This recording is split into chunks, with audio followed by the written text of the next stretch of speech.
édifié à partir de l'an 841 et achevé, consacré à l'épiphanie de l'an 859 en présence du roi Charles de Chaume, le petit-fils de Charlemagne, qui était un coutumier des séjours à Saint-Germain, cette abbaye étant abbaye royale depuis le règne de son arrière-grand-père, Pépin le Bref. Elle le demeurera jusqu'au règne de Charles Martel. Le IXe siècle, en tout cas, est pour l'abbaye Saint-Germain une période assez fascinante. L'émulation intellectuelle et artistique, de fait, se retrouve pour l'éternité, pour le plus longtemps possible, gravée autour de nous dans ces fresques absolument fabuleuses dont on sait qu'elles ont été peintes avant l'an 857, ce qui en fait les fresques les plus anciennes de France, connues à ce jour et exposées dans leur édifice d'origine. Elles sont composées d'un décor à double vocation. Tout d'abord, il y a un décor ornemental au niveau du voûtement et des piliers de soutènement. Un décor qui est composé d'une palette extrêmement simple de l'ocre, rouge et jaune, de la calcite. Et pour ce qui est des fresques historiques, on rajoute le charbon de bois mélangé à la calcite pour créer les fonds gris-bleu. Mais concernant vraiment ce voûtement, nous sommes sur ces deux pigments qui font trois couleurs et qui ont préservé, qui ont conservé, par contre, malgré leurs 1200 ans d'existence, une éclatante beauté. Ce sont donc des feuilles d'acanthe qui sont parfois montées en guirlande, que l'on voit surtout précisément au niveau de l'arc doubleau, juste au centre des deux voûtes d'arête. Et de part et d'autre, donc, autrefois polychrome, cette colonne octogonale qui est surmontée d'un chapiteau à volute ionique. Et ici, un pilier de soutènement qui a été décoré avec beaucoup de soin sur chaque face, grâce à ce trompe-l'œil représentant une colonne à chapiteau corinthien. C'est un décor antiquisant qui a une vocation politique, puisqu'on est sous le règne de Charles le Chauve et qu'il est de bon ton d'effectuer ces petits rappels d'une légitime filiation entre l'Empire romain d'Occident et le pouvoir carolingien, qui était empire sous le règne de Charlemagne, pour lequel se déchirent ses descendants, on le sait, avant que Charles le Chauve ne se fasse à nouveau couronner empereur. Ce décor est accompagné, on va dire même magnifié, par un cycle historique en 3 parties qui, lui, est consacré à l'aspect spirituel de cet espace. Il s'agit d'un cycle consacré à Saint Étienne, plus particulièrement, premier martyr de la chrétienté, et qui, par cette première évocation, nous propose un Étienne dans une posture fort christique sur la droite de la fresque, face à deux hommes qui siègent de toute leur puissance. Étienne est confronté au Sanhédrin, le tribunal juif de Jérusalem, qui lui demande de s'expliquer concernant ces certitudes qu'il partage à travers la Bible, celle que le Christ est bien le Fils de Dieu et le Messie. Il va continuer la provocation en proférant certaines insultes à l'encontre de la foi juive, et il va accompagner cela d'une déclaration qui est encore plus tonitruante, puisqu'il dit recevoir une vision céleste. Elle est appelée l'extase et se trouve représentée de ce côté-ci. L'instant, en tout cas, où Étienne reçoit la vision, nous est représenté ici. Toujours dans cette posture très christique, les bras en croix, il est entouré par un certain nombre de ces juges du Sanhédrin, qui au total est de 71, et qui l'entendent dire qu'ils voient le ciel s'entrouvrir et face à lui, dans leur gloire éternelle, se présenter le Christ et son Père, Dieu, le Père, bien entendu. Et cette déclaration sera la provocation de trop pour ces juges du Sanhédrin, qui vont l'attraper avec violence, le tirer hors des murs de Jérusalem et procéder à son exécution, qui est plus d'ailleurs un acte qu'on pourrait considérer comme non une exécution légale, puisque normalement le Sanhédrin n'était plus autorisé à exécuter des personnes depuis l'an 30 de notre ère, mais à une forme d'actes plutôt barbares qui auraient été perpétrés non seulement par le Sanhédrin, mais aussi les habitants de Jérusalem. On le voit donc ici, Dans cet instant de mort, il est dominé par deux bourreaux qui sont armés de pierres immaculées, pierres qui retombent incidemment sous la forme de ces trois petites taches rouges maculées du sang d'Étienne à ses genoux. Pourtant, vous le voyez, le visage d'Étienne est extrêmement serein. Il est tourné vers la main de Dieu qui sort des nuées célestes dans la partie supérieure droite. Il fait d'ailleurs offrande dans un geste sacrificiel de son être tout entier, les paumes ouvertes vers elle, vers cet horizon tant espéré.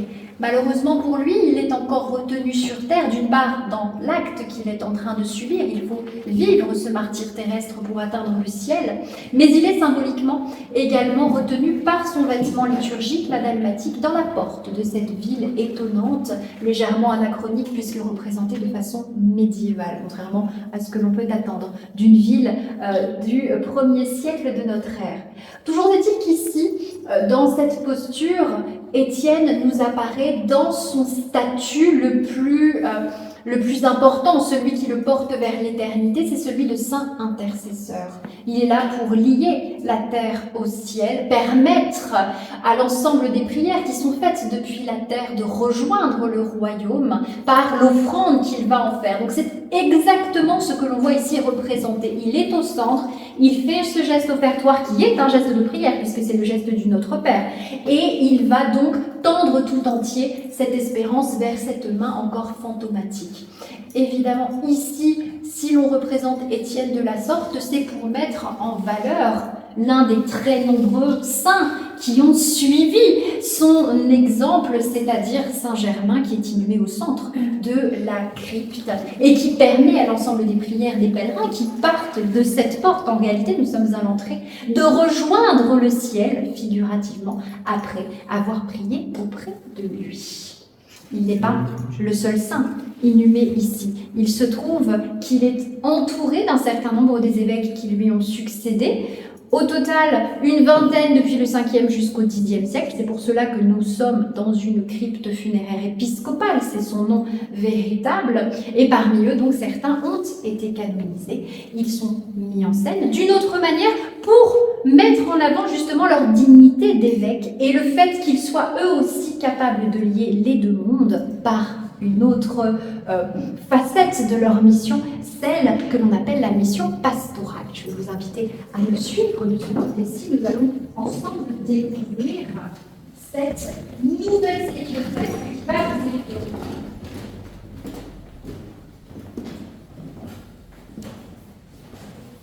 Vous pouvez vous placer de part et d'autre du pupitre pour avoir une meilleure vue sur ce très joli exemple de l'art carolingien qui change légèrement par la technique.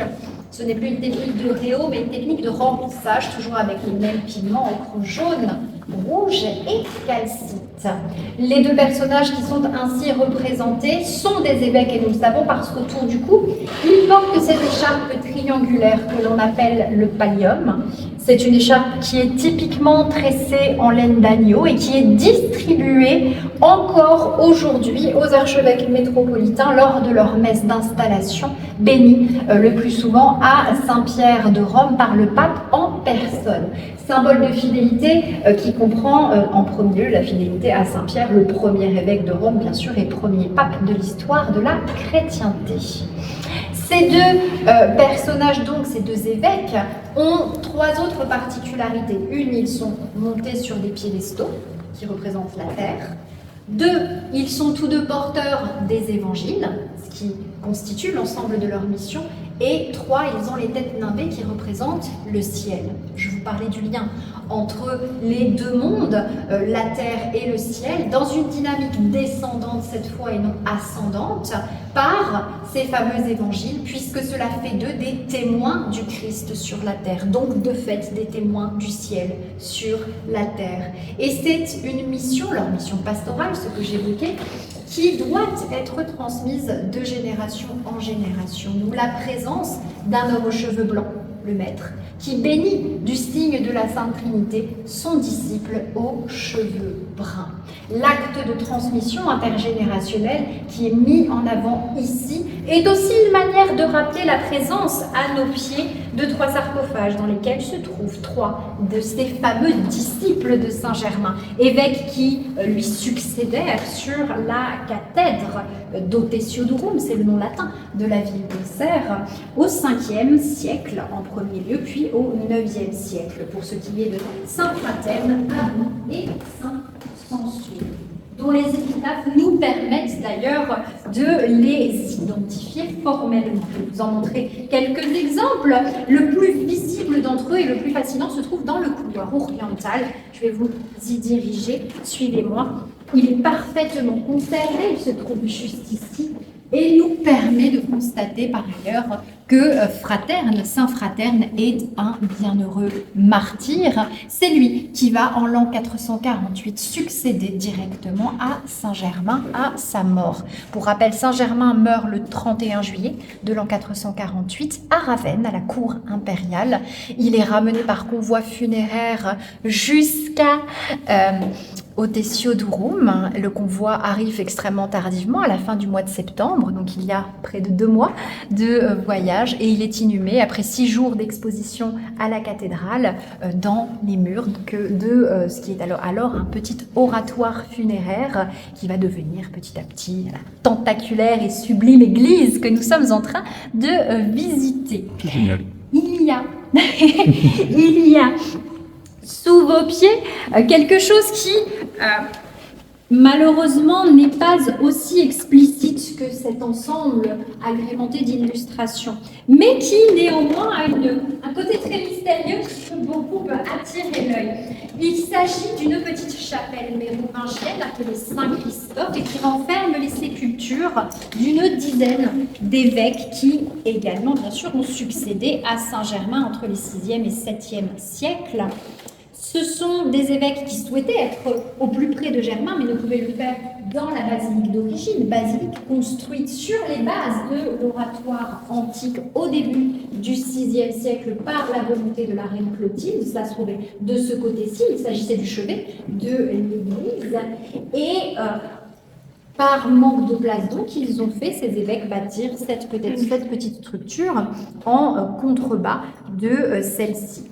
Et tout cet ensemble a servi de fondation à l'église carolingienne, ce qui explique le fait, bien sûr, que nous marchions au-dessus d'elle. Cela n'a été redécouvert qu'extrêmement tardivement, en 1958. Donc, c'est vous dire, cela a passé plus d'un millénaire, masqué au regard de tous, ce qui a permis de préserver l'ensemble, mais malheureusement, il ne subsiste à l'intérieur aucune inscription, aucune épitaphe qui nous permette de donner une identité propre à chacun de ces individus.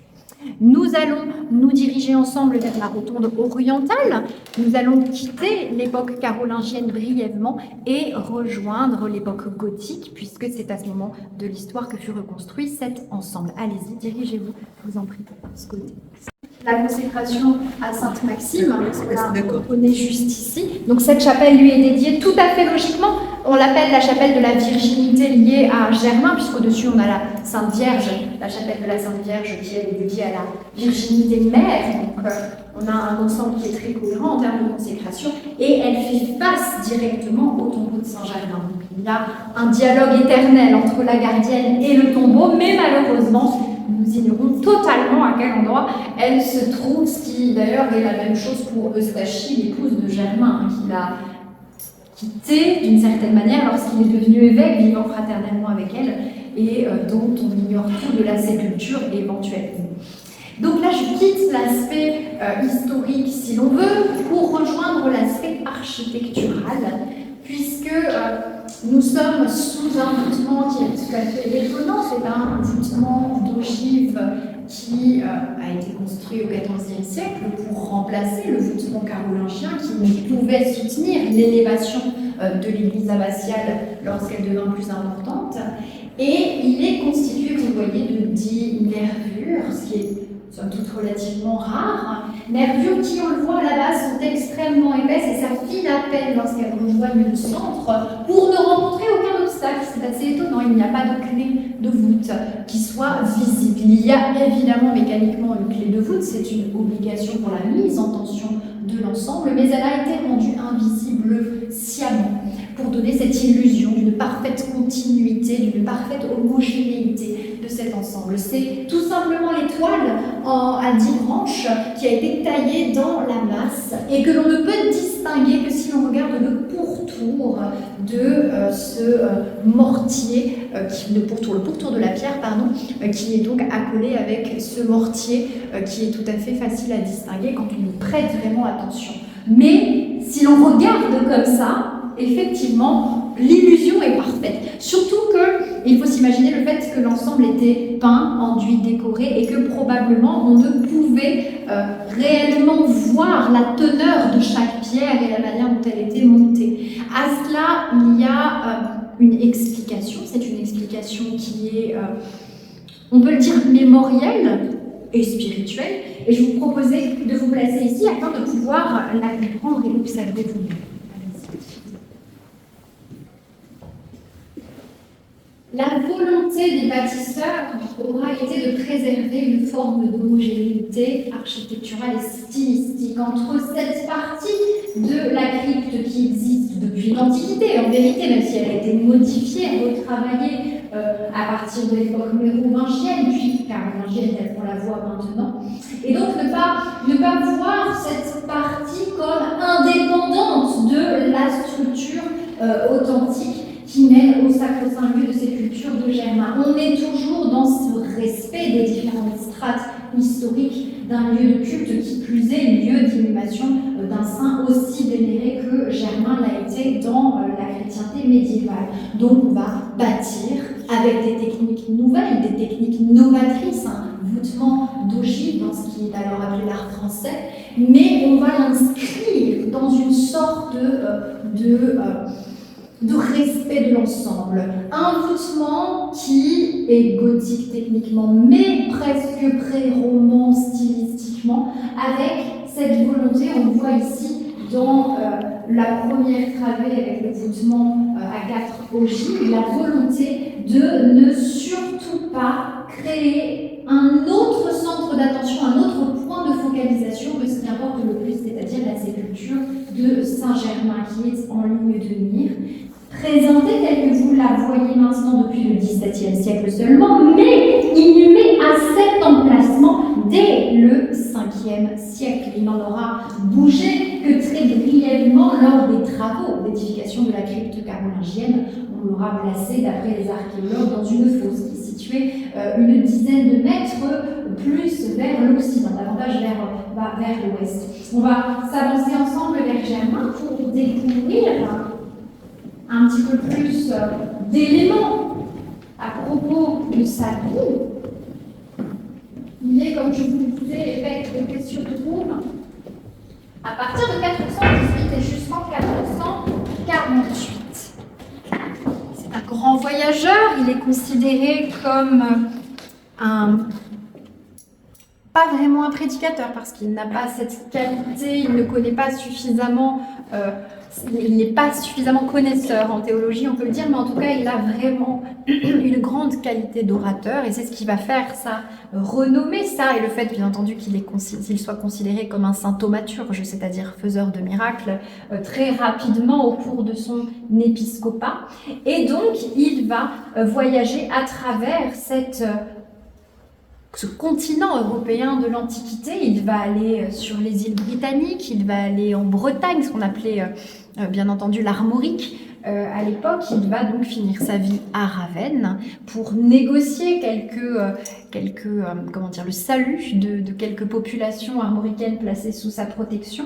Et il va faire la rencontre de Galla Placidia, l'impératrice régente, qui à son corps défendant, va accepter qu'il reparte pour Ottesio-de-Rome lorsqu'il tombe malade. Sur son lit de mort, il va émettre ce souhait de ne pas être inhumé à Ravenne, mais d'être inhumé chez lui. Le fameux convoi funéraire que j'évoquais tout de suite, évidemment, va avoir pour résultat que l'on place le corps de Germain dans cette structure de calcaire gréseux, structure qui va être présentée un temps au niveau de la marche qui est située juste ici, puis enfouie dans le caveau maçonné juste en dessous. C'est un caveau qui fait à peu près 3 mètres de profondeur, il était refermé par une dalle tumulaire et ce n'est donc qu'au XVIIe siècle que cet ensemble va apparaître de la sorte. On va donc sortir le sarcophage, on va le poster sur ce voûtin, il va être rapiécé, renforcé, scellé. Cela parce qu'au XVIIe siècle, malheureusement, malgré les précautions qui furent prises jusqu'à ce moment-là, le sarcophage et les reliques de Saint-Germain ne vont pas échapper au tumulte des guerres de religion qui vont, à travers l'Europe, causer beaucoup de dommages dans les édifices religieux. Ici, cela ne fera pas exception. En l'an 1567, un groupe de Huguenots va occuper la ville et va descendre dans cette crypte pour briser le sarcophage et disposer de ces reliques qui vont être...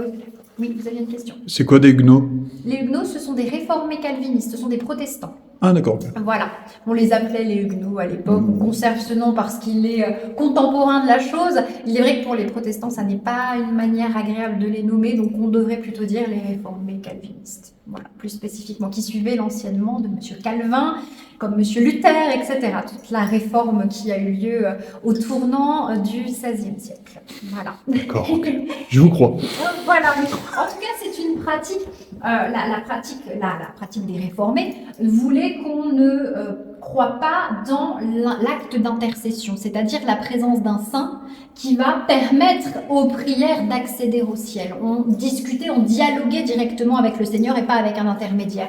Donc c'était considéré, ce genre de mise en scène, comme idolâtre. Et c'est pour ça que les Huguenots se sont débarrassés des reliques de Saint-Germain après avoir brisé son sarcophage. Ils les ont jetées.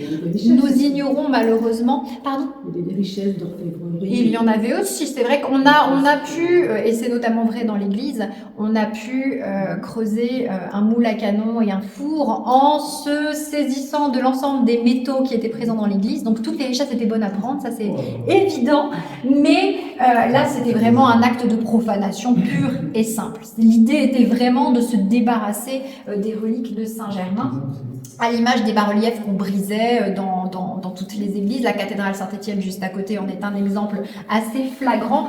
Ici aussi, d'ailleurs, l'ensemble des vitraux historiés qui étaient brisés, etc., etc. Là, on est vraiment sur de la profanation, de la provocation à l'endroit d'une certaine pratique de la chrétienté qui était considérée comme arriérée et pas tant arriérée qu'en tout cas, comment dire, comment ? Cupide aussi. Oui, c'est une certaine déviance, on va dire, de la pratique de la chrétienté à ce moment de l'histoire. On ne peut pas leur en vouloir quand on sait que Alexandre Borgia a été pape d'une façon assez étrange. On est dans une période de l'histoire qui, il est vrai, peut poser question. Mais bon, je ne prends pas parti à propos de cela. Donc, en tout cas, cela a forcé les moines de Saint-Germain, lorsqu'ils ont pu réintégrer les lieux, à proposer à la prière l'objet sarcophage comme un objet de dévotion qui est considéré comme une relique de contact, relique secondaire par transfert. Ils l'ont donc rapiécé de la sorte, vous le voyez, il a été brisé de façon extrêmement nette, c'est d'autant plus vrai de l'autre côté, et donc ils l'ont scellé, marque qui existe depuis le XVIIe siècle, n'ont jamais été retirés. Il n'a pas été réouvert, ce sarcophage, mais on peut évidemment vous assurer du fait qu'il n'est plus à l'intérieur puisque des examens non invasifs ont été pratiqués lors des fouilles archéologiques les plus récentes. C'est donc dans cette sorte d'écrin avec ce voûtement absolument fabuleux qui représente un ciel étoilé qui n'est pas sans rappeler le ciel étoilé qui est au-dessus du tombeau de Galla Placidia à Ravenne, par ailleurs, que Germain, ou en tout cas l'esprit de Germain, repose encore ici pour être accompagné de la prière, des litanies de prière qui circulaient encore après les guerres de religion dans ce déambulatoire. Prière qui était bien entendu guidée par les 4 panneaux d'ocre rouge qui font tout le pourtour de ce mur, panneaux qui se lisent indépendamment les uns des autres. Ce sont des prières d'intercession, bien entendu, dirigées vers Saint-Germain, on voit son nom qui est inscrit juste ici, et vers l'ensemble des saints qui l'accompagnent. Prière qui est donc datée du XIe siècle et qui est l'une des rares modifications des lieux à l'époque romane, incluant cette mosaïque qui, elle, fut assemblée de la sorte au XIIe siècle, reprenant un matériel d'époque gallo-romaine. On va encore inscrire d'une certaine manière la mémoire des lieux tels qu'ils ont existé à l'Antiquité lorsque voulu et créé par la volonté Ouf, elle est pas mal celle-là. Créé par la volonté de Germain lui-même. On va reprendre notre chemin en direction de la sortie, de la partie sud de cette crypte. Et nous allons retrouver des personnages qui nous sont maintenant familiers. Il s'agit, dans une représentation symétrique et inversée, des évêques que nous avons pu apprendre à connaître tout à l'heure, le maître et son disciple, à ceci près que, bien sûr, maintenant, ce n'est plus le maître qui vient bénir le disciple, mais le disciple qui vient bénir le maître. Il ne lui fait plus le signe de la Sainte Trinité, mais un signe représentant, par la torsion des doigts, les premières et dernières lettres des mots Jésus-Christ en grec ancien, pour Jesus Christos, avec le pouce et l'annulaire qui se rencontrent à l'image de ces natures humaines et divines. C'est un signe qui est largement utilisé dans l'iconographie byzantine, bien entendu. On reconnaît beaucoup les images du Christ Pantocrator qui se tient de la sorte, plus fréquemment avec les doigts soulevés de la sorte pour reformer la Sainte Trinité, bien entendu. Mais c'est en tout cas, de par son importance symbolique, un signe qui va nous indiquer que le disciple est prêt à devenir maître. C'est un signe de profession de foi. Je crois dans le Christ. Je suis donc maintenant témoin du ciel sur la terre et je vais pouvoir former une génération suivante dans ce but. Génération qui, bien entendu, se trouve inhumée à mes pieds, encore une fois, 3 successeurs de Saint-Germain, Saint Alode, Saint Ours et Chrétien, évêques des 5e, 6e et 9e siècles, qui viennent accompagner cet ensemble, ce cheminement qui va évidemment mener, vous le verrez, vous le découvrirez, au paradis. Quelques petites particularités. Le sarcophage de Saint Alode est refermé par une plaque, c'est un procès-verbal de prélèvement de reliques, intervenu en 1857, nous indiquant donc que malgré l'absence de Germain, le culte des reliques continuait encore dans cette crypte, puisqu'on en a prélevé si tard. Et l'autre particularité, c'est la taille de ce sarcophage. En réalité, il s'agit d'un ossuaire dans lequel se trouve la réduction de Chrétien. C'est une réinhumation qui est destinée à lui permettre de participer dans cet espace très contraint à l'ensemble de cette narration concernant l'importance orale pour les évêques d'Auxerre, tous les évêques de manière tout à fait universelle. Je vais repasser de votre côté et vous conduire à la station qui se révèle être un endroit évidemment familier puisque nous ne sommes pas faits pour entrer. Nous avons commencé la visite. Vous le constaterez en regardant au-dessus de vos têtes, autour de vous. Il y a un décor végétal antiquisant qui n'est pas identique, mais qui ressemble énormément à ce que l'on a pu voir de l'autre côté de la crypte. Malheureusement, pour beaucoup dépigmenté, effacé par un excès d'exposition à l'air, à la lumière et à l'humidité, vous le sentez peut-être, assez important, bien qu'aujourd'hui ça ne soit pas trop le cas. Encore, nous avons atteint des 90% de taux d'hygrométrie dans cette crypte. Donc c'est vous dire. Les bons jours, on est à 70%. Il faut arriver pour ça. Mais donc ça a des conséquences malheureusement fâcheuses pour cet ensemble pictural. Et concernant les fresques historiées, cela a une telle conséquence, même si ce ne sont pas évidemment les seules causes, l'humidité, l'air et la lumière, c'est l'effacement d'une partie du programme iconographique dont il ne reste en réalité qu'une fresque qui soit encore entièrement, et c'est un bien grand mot, visible à l'œil nu. Il s'agit de l'encadré semi-circulaire qui se trouve au-dessus de la porte ici, menant à une petite chapelle d'époque gothique, de la Sainte Trinité. Vous avez dans cet encadré une sorte de tâche qui est, sans un effort de l'imagination important, n'est rien d'autre qu'une tâche. Je vais vous indiquer de quoi il s'agit et ce sera peut-être un peu plus évident. C'est un palmier dattier. Les parties droite et gauche du cadre vous donnent l'esquisse de palme. À la base et au centre, vous avez quelques petits points rouges, ce sont des dates. Et sous ces points rouges, vous avez l'ombre d'un tronc d'ocre jaune. Mais il va quand même falloir faire preuve d'imagination. Ouais, je suis en train d'imaginer à fond là. Il faut imaginer, malheureusement, c'est très compliqué. On essaie de ne plus utiliser de lumière parce qu'on pouvait utiliser une lampe torche auparavant, mais ça faisait beaucoup trop de diffusion. Les lumens étaient beaucoup trop importants. On voyait un petit peu mieux avec la lampe torche et encore. Mais bon, pour préserver les fresques, on est obligé de faire ce petit sacrifice, un petit peu comme chrétien, avec sa réduction pour la pérennité et l'éternité de l'ensemble. Même si, bon, évidemment, à terme, on essaie, elle va disparaître. Mais en attendant, on peut tout de même tenter de voir cet ensemble qui est une fresque qui vient répondre à la lapidation de Saint-Étienne qui se trouve au tout début du parcours. On a vraiment un dialogue iconographique. Nos deux évêques se répondaient de part et d'autre de la tombe de Germain. Et ici, c'est la même chose. Nous sommes de l'autre côté, partis de cette terre qui retenait Étienne. Il était tenu par sa dalmatique dans la porte de la ville, dans une forme d'ascension qui n'aboutissait pas. Eh bien, cette ascension, elle aboutit maintenant. Le paradis que je vous ai promis tout à l'heure, il s'esquisse, puisque nous sommes face à ce qui est évoqué dans le chapitre 22 de l'Apocalypse de Saint Jean, l'arbre de vie qui donne 12 fruits et qui se trouve dans la Jérusalem céleste. C'est une vision qu'a Saint Jean de ce paradis au moment du jugement dernier. C'est l'accomplissement de cette vie éternelle tant attendue par Étienne, évidemment, par l'ensemble des saints et l'ensemble de l'humanité, dans sa chrétienté en tout cas.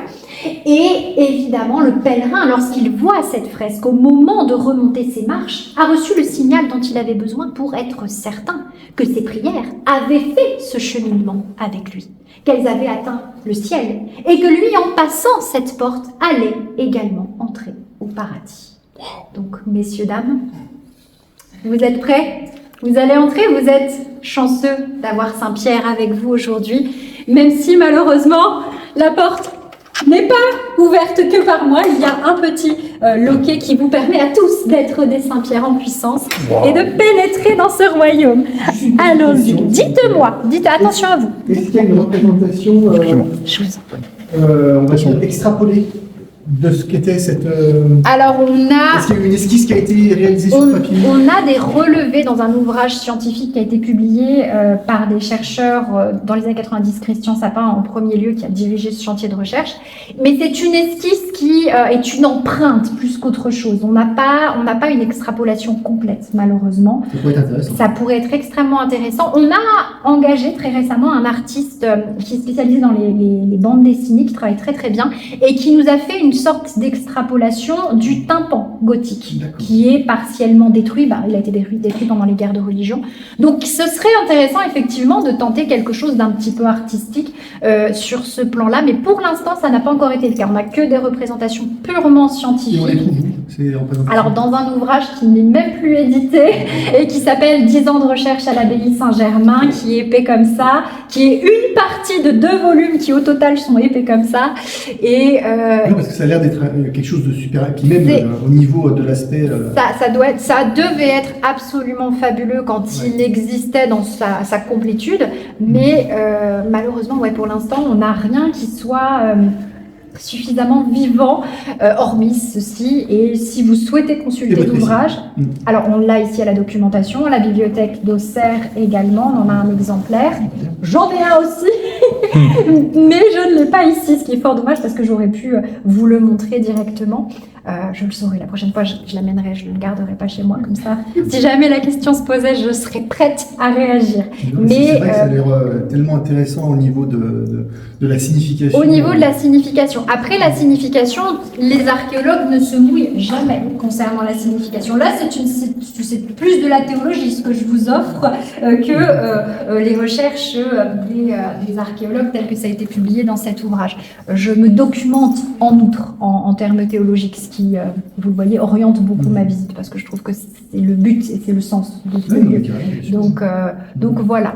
Si vous souhaitez avoir davantage, j'essaye de motiver des chercheurs à faire des recherches plus théologiques sur ces lieux. J'espère qu'un jour ça portera ses fruits, on verra. Ces lieux mythiques, c'est ça ? Tout Tout à fait, c'est vrai, tout à fait. On voit que vous êtes passionné par ce lieu en tout cas. Merci, C'est c'est beau. gentil. J'essaye. Ah non, Vous non, allez ça me se faire sent. rougir. Non, c'est honnête, c'est honnête. Merci beaucoup. C'est dans la boîte. Bah écoutez, ça me fait plaisir. C'est beau. Oui, mais Oh beta janji, beta jaga Ale untuk selamanya. Beta janji akan setia hanya untuk satu cinta. Ini cinta